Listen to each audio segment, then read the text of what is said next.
ఇక మొదలెడదామా? 25కి 25 ఎంపీ స్థానాలు మనమే తెచ్చుకుందాం. ఆ తర్వాత ప్రత్యేక హోదా ఎలా రాకుండా పోతుందో కూడా గట్టిగా చూస్తామని చెప్పి కూడా చెప్పండి. మన ప్రభుత్వంలో పూర్తిగా మద్యాన్ని నిషేధిస్తాం అని చెప్పి గట్టిగా కూడా చెప్తాం. నా సిపిఎస్ మనం అధికారంలోకి వచ్చిన వారంలో చేపించేస్తానన్నా. ప్రతి సంవత్సరం జనవరి 1వ తారీఖున ప్రభుత్వ ఉద్యోగాల భర్తీకి క్యాలెండర్ కూడా విడుదల చేస్తాను అని చెప్పి మీ అందరికీ కూడా హామీ ఇస్తా ఉన్నా. 200 యూనిట్ల వరకు మీకు కరెంటు ఉచితంగా ఇస్తామని చెప్పి మీ అందరికీ కూడా చెప్తా ఉన్నాం. ప్రాజెక్టు 2021 జూన్ నాటికి కంప్లీట్ చేస్తాము. ఖరీఫ్ 2022 నాటికి నీళ్లు ఇచ్చే పరిస్థితి తీసుకొని వస్తానని కూడా ఖచ్చితంగా కూడా చెప్తా ఉన్నాను. 2023 ఖరీఫ్ కు కల్లా ఈ ప్రాజెక్టు పూర్తి చేస్తామని చెప్పి చెప్తా ఉన్నాను. 2025 ఖరీఫ్ కల్లా ఖచ్చితంగా గోదావరి పోలవరం ప్రాజెక్టు పూర్తి చేసి సమగ్ర సప్లాన్ చట్టాన్ని చట్టబద్ధంగా తీసుకొస్తామని చెప్పి హామీ ఇస్తా ఉన్నాము.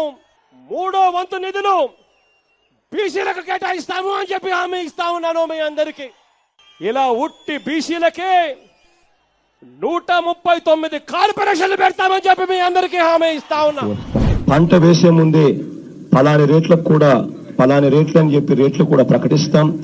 గిట్టుబాటు ధరకు గ్యారంటీ ఇస్తాం. విజయవాడలో క్యాపిటల్ సిటీని పెట్టడం మనస్ఫూర్తిగా మేము ఆహ్వానిస్తున్నాం. ప్రతి కాపు సోదరుడికి నేను ఇవాళ హామీ ఇచ్చి చెప్తా ఉన్నాను.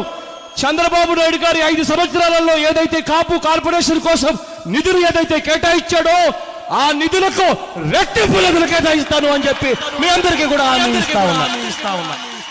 ఇది జగన్ అనే నేను మనం అధికారంలోకి వచ్చిన వెంటనే ఆ చెప్పిన 5,000 కోట్ల రూపాయలను 10,000 కోట్ల రూపాయలు ఇస్తాను అని చెప్పి నేను చెప్పడం మోసమా అని అడుగుతా ఉన్నా.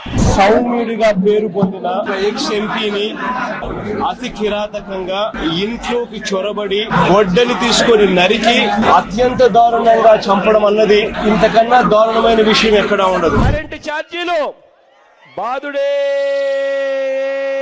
బాదుడు. ఆ 2024 ఎన్నికలు జరిగేసరికి మందరిని పూర్తిగా తీసేసిన తర్వాత మేము ఓట్లు అడుగుతామని చెప్పి చెప్తా ఉన్నాం.